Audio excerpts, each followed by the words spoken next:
za koje x je vrednost funkcije y jednako minus x plus 4 jednaka nuli. Zaokruži slovo ispred tačnog odgovora.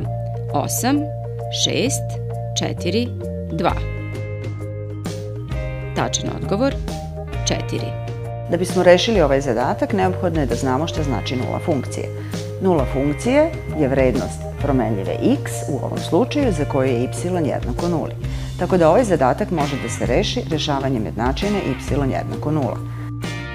Umesto y zamenimo minus x plus 4 jednako nula. X je broj koji sabran, odnosno oduzet od 4, daje 0, dakle x je 4. Tačno rešenje je x je 4.